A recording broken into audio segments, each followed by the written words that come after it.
اعوذ باللہ من الشیطان الرجیم بسم اللہ الرحمن الرحیم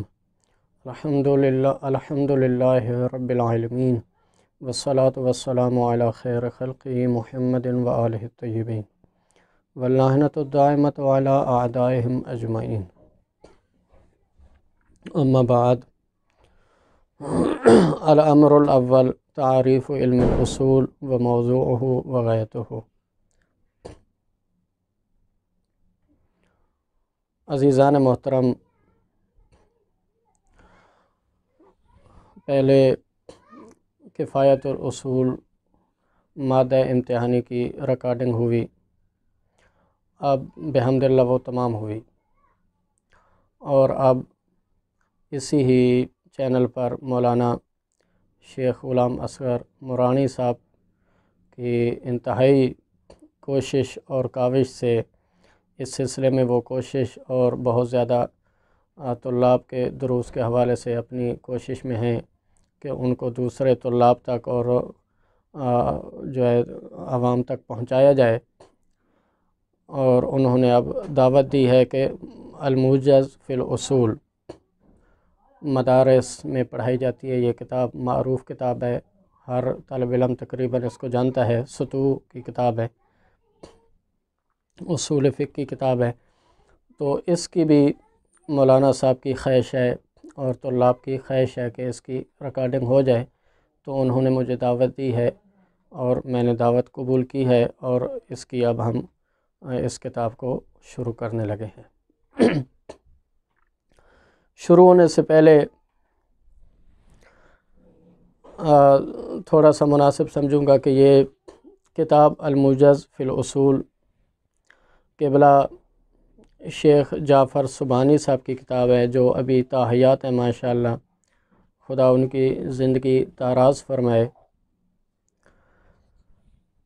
الموجز فی الاصول قبلہ جعفر سبحانی صاحب ایران میں ہیں، ایران میں ہوتے ہیں، آیت اللہ ہیں۔ ان کی بہت زیادہ کاوش ہے، اور ان کے امتیازات میں سے ایک امتیاز ہے کہ ان کی کتابیں زندگی میں ہی پڑھائی جا رہی ہیں، ان کی کتاب کو زندگی میں پذیرائی ملی، ورنہ بہت کم ایسا ہوتا ہے۔ اکثر کتب مؤلفین اور مصنفین کے اس دنیا سے جانے کے بعد متعارف ہوتی ہیں، لیکن قبلہ جعفر سبحانی صاحب نے ہر علم میں انہوں نے ایک کتاب لکھی، تقریباً اصول فقہ میں بھی انہوں نے کئی کتابیں لکھی، ایک الوسیط بھی ہے، الموجز بھی ہے، اسی طرح ایک اور کتاب بھی ہے، یعنی وسیع کتابیں بھی ہیں۔ موجز انہوں نے تھوڑی سی مختصر کتاب لکھی ہیں، سب اصول فقہ کی، اس میں مختصر ہے، آگے الوسیط میں اس سے بڑی جو کتاب ہے اس میں تفصیلات بیان کی، یہ ہو گیا۔ اس کے علاوہ انہوں نے علم کلام میں، علم تفسیر میں، ملل اور نحل میں، بہت سارے علوم میں انہوں نے تقریباً ہر علم میں ایک کتاب لکھی اور اپنے علمی لوہا منوایا۔ ماشاءاللہ خدا ان کی ان زحمات کو قبول فرمائے اپنی بارگاہ میں، اور ایک بہت بڑا علمی ذخیرہ انہوں نے ہم تک پہنچایا۔ الموجز فی الاصول علم اصول کی کتاب ہے۔ علم اصول اس کی ابتدا اگر آپ دیکھیں تو جس طرح باقی علوم میں ہم دیکھتے ہیں، مثلا علم نحو، آگے اس کی توسیع، تفصیل، تبیین یہ بعد میں ہوئی، لیکن اس کی ابتدا حضرت امیر المومنین علیہ الصلوۃ والسلام نے ہی کی تھی، ابو الاسود دولی کو حروف مشبہ بالفعل سکھائے تھے اور ایک نئے علم کی طرف متوجہ کر دیا تھا۔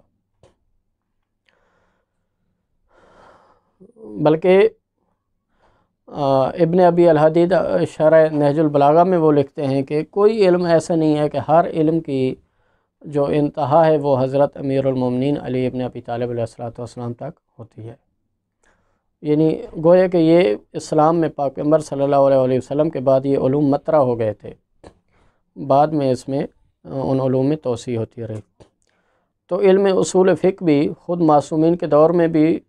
گویا کہ ابحاث بھی ہوتی تھیں، اور اسی وقت ہی گویا کہ امام باقر علیہ الصلوۃ والسلام، امام جعفر صادق علیہ الصلوۃ والسلام کے دور میں ہی مختصر ہی صحیح، لیکن اس کی جو ہے نا وہ ایک ابتدا ہو گئی تھی۔ بعد میں پھر 12 ائمہ علیہم السلام نے اپنے دور میں، اس وقت اتنی ضرورت نہیں تھی اجتہاد کی کوئی، یا باقاعدہ ایک مرتب کرنے کی علم کو ضرورت نہیں تھی۔ جب غیبت کبریٰ کا زمانہ آیا، امام زمانہ علیہ السلام جب غیبت کبریٰ میں گئے تو اس وقت علماء کی کوشش رہی کہ اب کیا کیا جائے اور یہ علمی میراث اور فقہی احکام کو لوگوں تک آگے کیسے پہنچایا جائے، کیونکہ حلال محمد حلال الی یوم القیامہ، حرام محمد حرام الی یوم القیامہ، لیکن اس کے لیے کیا کوشش کی جائے۔ تو اس وقت یعقوب کلینی نے اور ان لوگوں نے کوشش کی اور ایک اجتہاد کی بنیاد رکھی، لیکن اس وقت اجتہاد یہی ہوتا تھا کہ ایک یعنی جو حدیث کو وہ ایک مکمل تحقیق کے بعد ایک حدیث کو ذکر کرتے تھے، وہی حدیث ان کا فتویٰ بھی ہوتا تھا، مختصر سا حاشیہ لگا دیتے تھے، وضاحت کر دیتے تھے، یہ گویا کہ اس طرح ہوتا تھا۔ لیکن اہل سنت میں چونکہ پاک پیغمبر کے بعد ہی اجتہاد شروع ہو گیا تھا، تو وہ تھوڑی سی وضاحت کرتے تھے۔ تو جب اعتراض ہونے لگا کہ شیعہ لوگ تو وہی آج کے دور میں ہم گوئے کہ لفظ کیا استعمال کر سکتے ہیں، یعنی کاپی پیسٹ، گوئے کہ وہی حدیث کو ذکر کر دیتے ہیں جو ان کے اماموں نے کہی ہے، باقی وہ اس میں تفصیل میں نہیں جا سکتے۔ تو اس وقت اس اعتراض کو ختم کرنے کے لیے سب سے پہلا جو اجتہاد کیا تھا وہ شیخ طوسی نے کیا تھا، اور انہوں نے کتاب العدہ جو ہے وہ اصول فقہ میں تالیف کی تھی، اور آج رسمی جو اجتہاد ہمارے سامنے موجود ہے گویا کہ ایک تفصیل کے ساتھ انہوں نے یہ کیا تھا۔ اور وہ اجتہاد 150 سال تک، حتیٰ کہ کسی کو آگے جرأت نہیں ہوتی تھی کہ اس اجتہاد کے مقابل میں کوئی فتویٰ دے، اور اس کے بعد پھر ایک دور شروع ہوا۔ تو یہ گویا کہ حوزہ علمیہ نجف اشرف کی بھی ابتدا ہو گئی تھی، اور ایک علماء کا گویا کہ ایک سلسلہ شروع ہو گیا تھا، اجتہاد ایک شروع ہو گیا تھا۔ درمیان میں پھر بہت سارے مسائل بھی ایسے آئے، اخباریت آئی، اور اس کا مقابلہ علامہ شیخ انصاری نے کیا، اور پھر بالآخر اخباریت دم توڑ گئی۔ تو اصول فقہ جو ہے وہ ایک لازم ہے۔ طبعاً ہر علم میں جو ہے نا اس کے کچھ اصول و ضوابط ہوتے ہیں، اسی طرح اصول فقہ در اصل فقہ تک پہنچانے والا ایک علم ہے۔ فقہ کا مطلب ہے یعنی حکم شرعی کو جو ہے نا وہ حاصل کرنا، اس کا علم حاصل کرنا حکم شرعی کا۔ تو اصول فقہ یقیناً ایک ایسے قواعد بیان کرے گا کہ آپ نے کیسے علم جو ہے نا وہ حکم شرعی کا آپ نے علم حاصل کرنا ہے۔ تو اصول فقہ ایک بہت بڑا ایک علم ہے کہ اس کے بغیر گویا کہ آپ فقہ حاصل نہیں کر سکتے، یعنی اخباریت جو ہے وہ صحیح نہیں ہے کہ آپ ڈائریکٹ آپ فقہ میں مداخلت کریں اور پھر آپ جو ہے نا حدیث کو دیکھتے جائیں اور اس طرح آپ جو ہے نا وہ فتویٰ دیتے جائیں، تو یہ صحیح نہیں ہے۔ تو علم اصول فقہ ایک علم ہے کہ ایک فقیہ اور مجتہد کے لیے لازم ہوتا ہے کہ پہلے اصول فقہ میں وہ مہارت قائم کرے اور باقاعدہ طور پہ اپنے مبنی قائم کرے، اور علم اصول فقہ میں اپنے ایک قواعد وہ بیان کرے اور اس میں اپنی ایک نظر بیان کرے، اور اس کے بعد فقہ میں جا کر اسی کے مطابق وہ فتویٰ دے۔ تو یہ ہوتا ہے علم اصول کہ جس کا ہونا لازم اور ضروری ہے۔ اصول فقہ کی تعریف یہاں الموجز فی الاصول میں سب سے پہلے باب میں امر اول میں مصنف نے ابتداً یعنی اصل باس میں داخل ہونے سے پہلے فرماتے ہیں کہ جو ہے نا 12 امور کو تقریباً 12 امر کو مصنف نے بیان کیا۔ ان میں سے پہلے امر میں علم اصول کی تعریف کو بیان کیا، علم اصول کے موضوع کو بیان کیا، اور غرض و غایت کو بیان کیا۔ یہ مبادی میں سے ان کو کہا جاتا ہے، علم اصول کی تعریف، علم اصول کا موضوع، علم اصول کی غایت، یعنی ان کو بیان کرنا ضروری ہوتا ہے کہ کسی بھی علم کو آپ حاصل کرنے سے پہلے اس کی آپ کو تعریف معلوم ہونی چاہیے، اس علم کا موضوع معلوم ہونا چاہیے، اور اس علم سے جو غرض و غایت ہے وہ معلوم ہونی چاہیے، ایک ابتدائی تعارف ہونا چاہیے۔ تو یہ اس کو مبادی میں سے کہا جاتا ہے، ان تین چیزوں کو۔ اب یہاں پر اسی وجہ سے مصنف کہتے ہیں کہ علم اصول چونکہ ایک فقہ کے لیے ایک لازمی مضمون ہے، ایک لازمی علم ہے فقہ حاصل کرنے کے لیے، لیکن اصول فقہ کا تعلق فقیہ کے ساتھ ہے، مجتہد کے ساتھ ہے، عام لوگوں کے ساتھ نہیں ہے۔ اسی وجہ سے عام لوگوں کے یہ اعتراضات یہ غلط ہوتے ہیں کہ جس وقت وہ مجتہدین پر یہ اعتراضات کرتے ہیں کہ فلاں چیز مثلا مور جو ہے وہ ایک مجتہد کہہ رہا ہے کہ حلال ہے، ایک مجتہد کہہ رہا ہے کہ حرام ہے، یا یہ ہے کہ اس کے علاوہ وہ جب یہ کہتے ہیں کہ مجتہدین کے درمیان فتویٰ میں اختلاف موجود ہے تو تقلید نہیں ہونی چاہیے، تو ان لوگوں کا اصل میں یہ ہے کہ یہ معلوم نہیں ہوتا ہے کہ یہ جب فقہا کے درمیان مجتہدین کے درمیان جب اختلاف ہوتا ہے تو وہ اس وجہ سے اختلاف ہوتا ہے کہ اصول فقہ ایک لازمی ہے فقہ کے لیے، اصول فقہ کا تعلق مجتہدین کے ساتھ ہے، لہذا مجتہدین ہی بہتر سمجھتے ہیں، اور اختلاف ایک نتیجہ ہے، فطری چیز ہے، یعنی اختلاف ہونا ہے۔ تو اس کا مطلب یہ نہیں ہے کہ تقلید نہیں ہونی چاہیے۔ ہاں کسی نے اگر اسی وجہ سے عام آدمی کا تعلق ہے کہ وہ ایک مقلد، اس کو چاہیے کہ وہ مجتہد اور فقیہ جو کہے اس کے مطابق وہ عمل کرے۔ اگر مزید وہ بحث کرنا چاہتا ہے تو اس کو چاہیے کہ وہ مدرسے میں داخل ہو، نحو صرف پڑھے، اسی طرح مقدمات پڑھے، اس کے بعد دوسری کتابیں پڑھے، اس کے بعد درس خارج میں آئے اور پھر مجتہد جو بیان کرے اس پہ وہ اشکال کرے اور اپنا جواب حاصل کرے۔ ہاں اشکال کیا جا سکتا ہے مجتہد پر، مجتہد اگر ایک فتویٰ دے اس کو بے شک جو کہتا ہے کہ مجتہدین کے درمیان اختلاف کیوں ہے، اگر کسی بھی مسئلے میں اس کو اشکال ہے تو وہ شخص باقاعدہ مدرسے میں داخل ہو اور پھر درس خارج میں آئے، وہ ایک ایسے مجتہد کے درس خارج میں بھی جائے کہ جو کہہ رہا ہے کہ مور حلال ہے، اور پھر ایک ایسے مجتہد کے درس خارج میں بھی جائے جو کہہ رہا ہے کہ مور حرام ہے، اور وہاں پر یہ ہے کہ وہ اشکال کرے۔ ممکن ہے مجتہد کو وہ اس کا اشکال وہ واضح ہو جائے تو مجتہد اپنا فتویٰ بھی اس کی وجہ سے تبدیل کر دے۔ تو لہذا اس کا طریقہ کار یہ ہوتا ہے، نہ یہ ہے کہ اس کا مطلب یہ ہے کہ آپ جو ہے نا وہ تقلیدی انسان چھوڑ دے، وگرنہ یہ اختلاف تو بہت سارے جو ہے نا ہر جگہ پہ نظر آئے گا۔ ایک آپ کسی اگر دکان پہ جاتے ہیں اپنے کپڑے لینے ہیں تو مختلف رنگوں کے کپڑے، کوئی کیا کپڑا ہے، کوئی کیا کپڑا ہے، تو اس کا مطلب ہے منع کپڑے لے بھی نہیں، بلکہ اس کو جو ہے نا وہ انسان کپڑے نہ پہنے۔ یا یہ ہے کہ آپ کوئی بھی چیز جو ہے نا آپ کہیں پر آپ نے جانا ہے، گاڑیوں والے اڈے پہ جاتے ہیں تو بہت ساری گاڑیاں، کوئی کہیں پر جا رہی، کوئی کہیں پر جا رہی ہے، تو اس کا مطلب ہے منع جائے بھی نہ کہیں پر، بلکہ مطلب یہ ہے کہ آپ اپنی تحقیق کریں کہ آپ کا جو مقصد ہے آپ نے کہاں جانا ہے، آپ نے کون سا کپڑا پہننا ہے۔ تو یہاں پر بھی یہ ہے کہ مجتہدین میں سے جو آپ کو ایک بہتر اگر لگتا ہے، آپ سمجھتے ہیں، آپ اگر مجتہدین کی کلاموں کو سمجھ سکتے ہیں، آپ سمجھتے ہیں کہ ایک مجتہد عالم ہے اور بہتر ہے، تو آپ اس کی تقلید کریں، نہ یہ ہے کہ آپ تقلیدی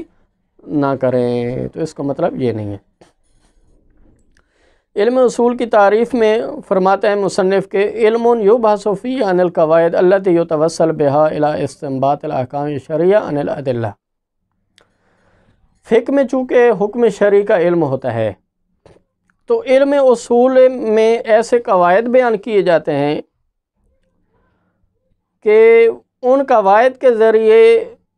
وہ مجتہد، وہ فقیہ، وہ شخص حکم شرعی تک پہنچتا ہے، اور وہ جو قواعد ہوتے ہیں وہ اسباب استنباط ہوتے ہیں، یعنی الی استنباط الاحکام شرعیہ، حکم شرعی کا علم استنباط کے ذریعے، یعنی گوئے کہ اسباب استنباط حکم شرعی کا علم ہو۔ تو اسباب استنباط کب ہوگا؟ جب وہ قواعد سامنے ہوں گے جو اصول فقہ میں وہ بیان کرے گا مجتہد۔ ہاں وگرنہ یہ ہے کہ اسباب استنباط یعنی اگر نہ ہو تو اس کے مقابل میں آ جاتا ہے اسباب تطبیق، اسباب استنباط کے مقابل میں آ جاتا ہے اسباب تطبیق، یعنی ایک چیز کو تطبیق کرنا کسی دوسری چیز پر، یعنی مثلا یہ ہے کہ حکم شرعی کا جس طرح مقلد کا علم ہے، ایک اس کو علم ہے یعنی کہ ایک چیز کا، اب وہ تطبیق کرتا ہے فقط، اس کو مثلا علم ہے کہ جو ہے مثلا نماز جو ہے نا نماز واجب ہے، لہذا وہ تطبیق کرے گا کہ یہ نماز ہے، یہ واجب ہے۔ ایسے یعنی تطبیق کا مطلب یہ ہوتا ہے باقاعدہ جس طرح کلی کو اس کے افراد پر تطبیق کیا جاتا ہے، انسان ایک کلی ہے مثلا اس کو اس کے افراد پر تطبیق کیا جاتا ہے، مثلا زید، عمر، بکر، یہ انسان ہے، یہ انسان ہے، یہ انسان ہے، اس طرح یہ تطبیق کیا جائے گا، یعنی مصادیق تلاش کیے جائیں گے فقط۔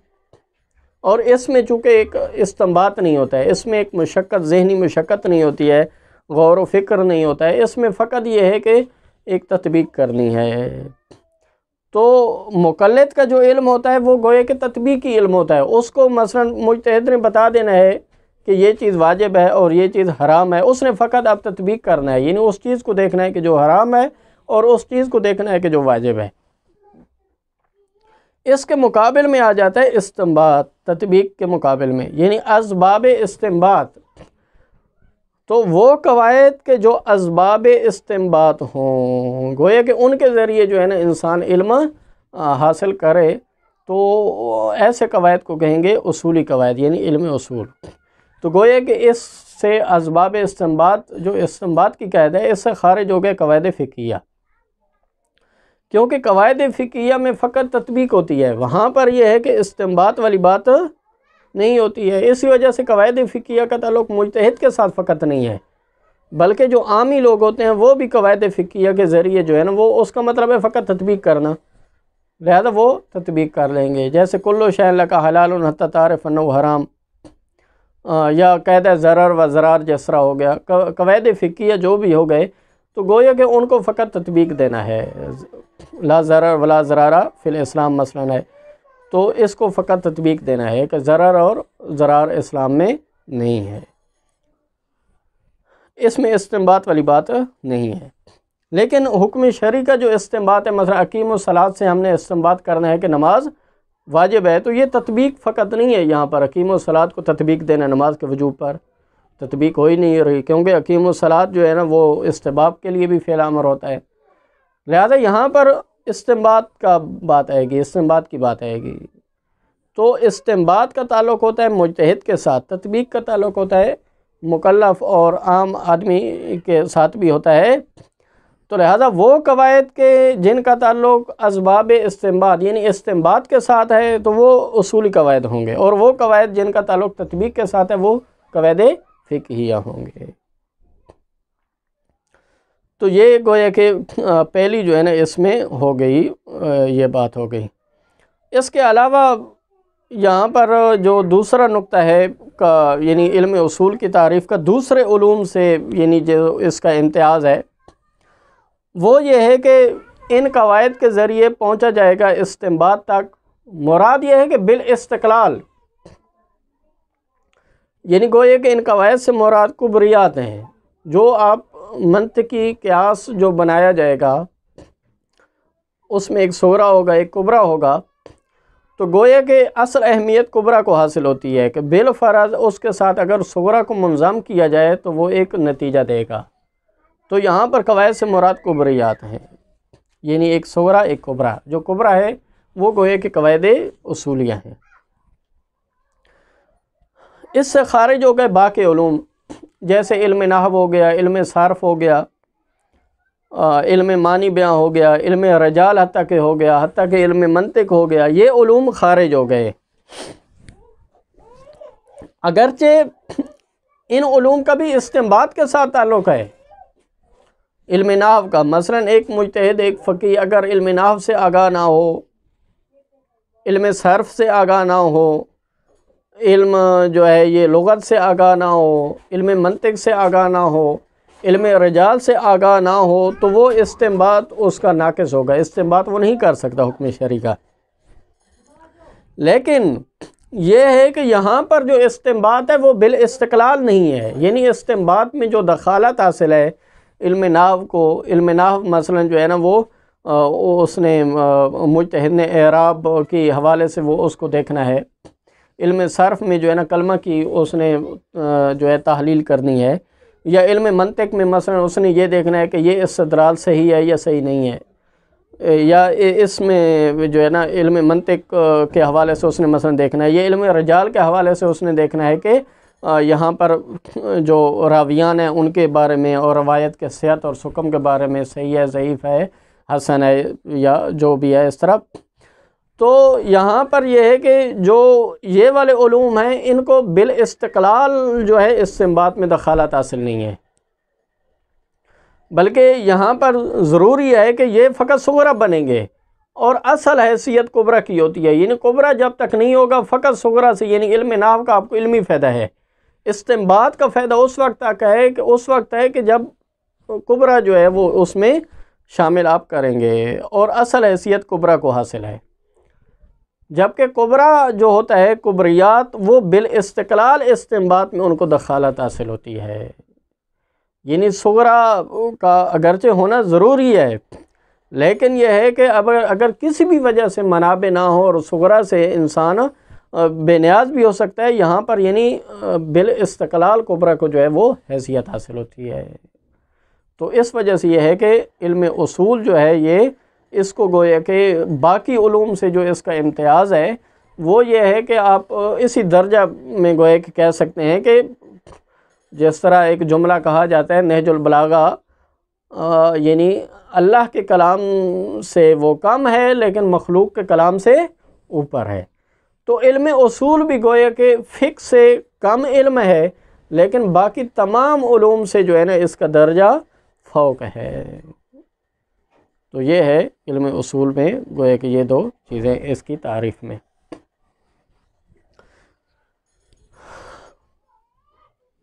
مصنف فرماتے ہیں الامر الاول تعریف علم الاصول، علم اصول کی تعریف و موضوع و غایت ہو، علم اصول کا موضوع اور علم اصول کی غرض و غایت. فرماتے ہیں ان لفظۃ اصول الفقہ تشتمل علی کلمتین، اصول فقہ کا جو لفظ ہے یہ دو کلموں پر مشتمل ہے. پہلا کلمہ ہے اصول اور دوسرا کلمہ ہے فقہ. تدلان علی ان ہنا اصولا و قواعد، اب یہ دو کلمے دلالت کر رہے ہیں اس یعنی مضاف اور مضاف الیہ ہونے کی وجہ سے دلالت کر رہے ہیں اس پر کہ یہاں پر کچھ اصول اور قواعد بیان ہوں گے اصول فقہ میں. یتکل الفقہ علیہا، کہ فقہ میں جا کر جو ہوگی وہ جو یعنی حکم شرعی ہوگا، جو فقہ ہوگی اس کی بنا اسی پر ہوگی، ان قواعد پر. تو وہ قواعد فقہ کو ایک موقوف ہے ان قواعد پر. فلا بد من تعریف الفقہ اولا، لہذا پہلے تو ہم فقہ کی تعریف کریں گے، ثم تعریف اصول ثانیاً، بعد میں ہم اصول فقہ کی تعریف کریں گے. کیونکہ گوئے کہ اصول فقہ مقدمہ ہو گیا تو فقہ ذیل مقدمہ ہو گیا، تو ذیل مقدمہ کی تعریف پہلے ہونی چاہیے اور مقدمہ کی تعریف بعد میں ہونی چاہیے. الفقہ علی ما هو المعروف فی تعریف، مصنف فرماتے ہیں کہ جیسا کہ معروف ہے اس کی تعریف میں، فقہ هو العلم بالاحکام الشرعیہ الفرعیہ عن ادلتها التفصیلیہ، فقہ احکام شرعیہ کا علم ہے، احکام شرعیہ فرعیہ کا، حکم شرعی فرعی، اس کے علم کو کہتے ہیں فقہ. عن ادلتها التفصیلیہ، تفصیلی دلیل سے جب آپ حکم شرعی کا علم حاصل کریں گے، جیسے اقیم الصلاۃ تفصیلی دلیل ہے، اس سے آپ علم فقہ حکم شرعی جب آپ حاصل کریں گے تو اس کو کہیں گے فقہ، گویا کہ آپ نے فقہ حاصل کیا، معروف. اگرچہ لغتاً فقہ کا مطلب جو ہوتا ہے فقہ سمجھ بوجھ کو کہتے ہیں، یعنی حکم شرعی کا علم کو کوئی فقہ نہیں کہتے لغوی طور پہ، یہ اصطلاحی معنی ہے. ورنہ لغوی طور پہ مثلا فقہ کا لفظ جب بھی استعمال ہوتا ہے قرآن میں بہت سارا استعمال ہوا ہے، لا یفقہون بعض اوقات کہا ہے، بعض اوقات یفقہون کا لفظ استعمال ہوا ہے، تو اس سے مراد سمجھ بوجھ ہے، یعنی کہ ایک چیز کو کسی بھی چیز کو سمجھ لینا، اس کو کہتے ہیں فقہ. لیکن اصطلاحی تعریف یہ ہے. فرماتے ہیں فخرج بقید الشرعیہ، یہ جو ہم نے کہا ہے کہ شریعہ حکم شرعی کا علم حاصل کرنا، اس قید سے خارج ہو گیا العقلیہ، حکم عقلی. جیسے آپ کہتے ہیں مثلا کل جز سے بڑا ہے، یعنی کہ ذہن جمع نہیں ہو سکتی، یہ جو حکم عقلی عقل نے حکم یہاں پہ لگایا ہے کہ کل جز سے بڑا ہے، یا یہ ہے کہ نقیضین جمع نہیں ہو سکتی، اجتماع ضدین محال ہے، یہ جو حکم عقلی ہے یہ خارج ہو گیا، لہذا اس کو آپ فقہ نہیں کہہ سکتے، فقہ میں یہ داخل نہیں ہے. وبالفرعیہ، اور ہم نے کہا ہے کہ حکم شرعی فرعی کا علم، اس کو فقہ کہیں گے. فرعیہ کی قید سے خارج ہو گیا الاعتقادیہ، علم جو اعتقادیہ جو مسائل ہیں، یعنی جن کا اصول دین کے ساتھ تعلق ہے، اللہ تعالیٰ کی معرفت کے ساتھ، اللہ تعالیٰ کی صفات کی معرفت کے ساتھ، اسی طرح جو ہے نا وہ نبوت کے ساتھ، آگے جو ہے نا جو بھی ہے یعنی کہ امامت کا تعلقات تک ہے، یہ جو بھی اصول دین کا جو علم ہے گوئے کہ یہ خارج ہو گئے، اس کو آپ فقہ نہیں کہیں گے۔ والمسائل الاصولیہ، حتیٰ کہ یہ مسائل اصولیہ سے مراد ہیں علم اصول کے مسائل، تو یہ بھی خارج ہو گئے، اس کو بھی آپ فقہ نہیں کہیں گے بلکہ اصول فقہ کہیں گے۔ وبالتفصیلیہ، اور تفصیلیہ کی کیسے؟ دلیل تفصیلی سے آپ کو حکم شرعی کا علم حاصل ہو، تو تفصیلیہ کی کیسے؟ علم المقلد بالاحکام، جو مقلدین کو احکام کا علم ہوتا ہے۔ مثلا ایک شخص مقلد ہے اور وہ توضیح المسائل سے اس نے سارے مسائل اس نے جو ہے نا وہ ان کا علم اس کو موجود ہے، اس سے جو بھی پوچھیں کہ نماز کے میں واجبات کتنے ہیں، ارکان کتنے ہیں، پھر ارکان اور واجبات کی تفصیل مثلا کیا ہے، اس کو علم ہے مثلا بالفرض، شکوک کتنے ہیں، صحیح شکوک کیا ہیں، باطل شکوک کیا ہیں، ان کو طہارت کے، اسی طرح احکام، اسی طرح باقی احکام۔ گویا کہ مقلد کو جو علم حاصل ہوتا ہے یہ دلیل تفصیلی سے علم حاصل نہیں ہو سکتا، اس کو دلیل تفصیلی سے علم حاصل نہیں ہے۔ فَإِنَّهُ وَإِنْ كَانَ عَالِمًا بِالْأَحْكَامِ، مقلدین بھی اگرچہ احکام کا علم رکھتے ہیں، بین ہی اسی طرح جس طرح مجتہدین رکھتے ہیں علم، لَكِنَّهُ لَا عَنْ دَلِيلٍ تَفْصِيلٍ، فرق یہ ہے کہ مقلد دلیل تفصیلی سے اس کو علم حاصل نہیں ہوتا فقہی احکام کا، بل بطبع دلیل اجمالی، بلکہ ایک دلیل اجمالی اس کے پاس موجود ہوتی ہے۔ وَهُوَ حُجِّيَّةُ رَأْيِ الْمُجْتَهِدِ فِي حَقِّهِ، وہ دلیل اجمالی کیا ہے؟ وہ یہ ہے کہ مجتہد کا قول اس کے حق میں حجت ہے، لہذا وہ مجتہد کے قول کو حجت سمجھتا ہے، اس وجہ سے اس نے جو ہے نا توضیح المسائل اپنے خریدتا ہے، اپنے پاس رکھتا ہے، اس کو مطالعے میں رکھتا ہے، اس کا علم حاصل کرتا ہے۔ تو اس دلیل اجمالی کے تحت فی عامت الاحکام، تمام احکام میں۔ لیکن وَأَمَّا الْمُجْتَهِدُ، جو مجتہد ہے، فَهُوَ عَالِمٌ بِكُلِّ حُکْمٍ عَنْ دَلِيلِ الْخَاص، مجتہد جو ہوتا ہے وہ اپنی انتہائی کوشش کے ساتھ باقاعدہ قرآن سے، سنت سے، اجماع سے، عقل سے اور اصول فقہ، باقی علوم کا سہارا لے کر وہ تفصیلی طور پہ حکم شرعی کا علم حاصل کرتا ہے۔ لہذا اب جو مجتہد کو جو مثلا ایک چیز کا علم حاصل ہوتا ہے، مثلا نماز میں تسبیحات اربع جو ہے ایک مرتبہ پڑھنا واجب ہے بالفرض، مجتہد کہتا ہے، تو وہاں پر وہ اس کی تمام تر جو ہے وہ تفصیل سے آگاہ ہے۔ اگر کوئی آ کر مجتہد سے پوچھے، باقاعدہ اس پہ بحث کرے، تو مجتہد ہو سکتے ہیں اس کو دلیل کو اسی حکم شرعی جو نماز مثلا تسبیحات اربع ایک مرتبہ پڑھنا واجب ہے، اسی کو سمجھانے میں ہو سکتا ہے وہ 1 مہینہ لگا دے اس کو سمجھاتے ہوئے، ہو سکتا ہے جو ہے نا آدھے گھنٹے میں، 2 گھنٹے میں، ہر روز اس کو جو ہے نا 1 گھنٹے میں وہ مثلا سمجھائے، اور تمام بعض و بعض جس طرح درس خارج میں ہوتی ہیں۔ تو گویا کہ مجتہد جو ہوتا ہے اس کے پاس ایک تفصیلی دلیل ہوتی ہے۔ یہ تھا فقہ کے حوالے سے، اور مقلدین اور مجتہد کا فرق انہوں نے بیان کیا ہے۔ یہاں سے گویا کہ یہ بات بھی یعنی روز روشن کی طرح واضح ہو گئی کہ مقلدین جو ہوتے ہیں وہ ان کو جو ہے نا وہ یہ اعتراضات نہیں کرنے چاہیے، اور ان کو مجتہدین کی تقلید کرنی چاہیے، کیونکہ اس کے بغیر ان کے پاس کوئی چارہ کار نہیں ہے، اور ہر ایک کے بس میں ہے نہیں کہ تفصیلی دلیل کے ذریعے وہ جو ہے نا علم حاصل کرے۔ باقی مجتہدین کے درمیان کیا اختلاف ہے، مجتہد نے ایسا فتویٰ کیوں دیا ہے، ایسا فتویٰ کیوں دیا ہے، اس کا ایک عام شخص کا اس کے ساتھ ان چیزوں کے ساتھ لینا دینا نہیں ہے، نہ ہی وہ اس کا مسئول ہے، نہ ہی قیامت والے دن اس سے پوچھا جائے گا۔ لہذا مقلدین جو ہے نا وہ اس کے جو ہے نا اس کو یہ اشکالات نہیں کرنے چاہیے۔ یہ ایسے ہے گویا کہ جس طرح ایک عامی شخص اگر ہے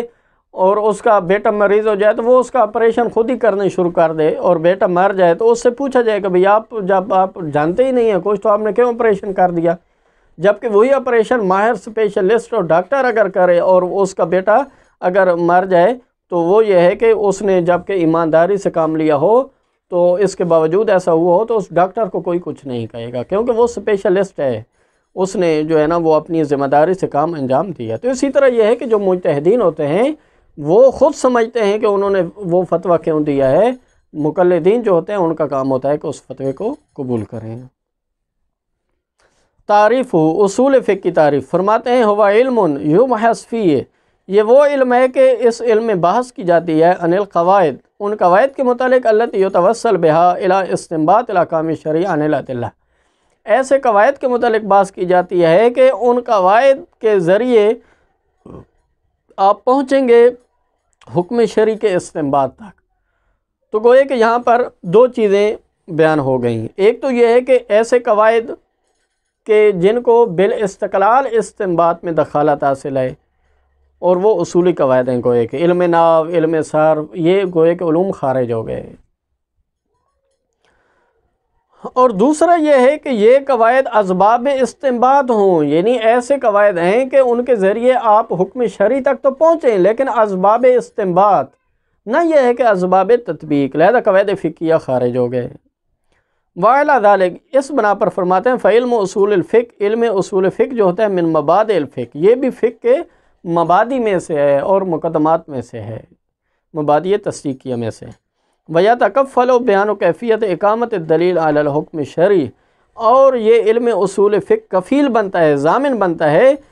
بیان، اس بیان کا کفیل بنتا ہے کہ کیفیت و اقامت الدلیل علی الحکم الشرعی، حکم شرعی پر مجتہد نے دلیل کو کیسے قائم کرنا ہے، کیسے مجتہد نے حکم شرعی کو دلیل سے استنباط کرنا ہے، گویا کہ وہ یہ جو کیسے ہے، جو کیفیت ہے، اس کو بیان کرنے کا کفیل علم اصول بنتا ہے۔ جبکہ باقی جو علوم ہوتے ہیں، علم نحو، ان کو استنباط میں دخالت حاصل ہوتی ہے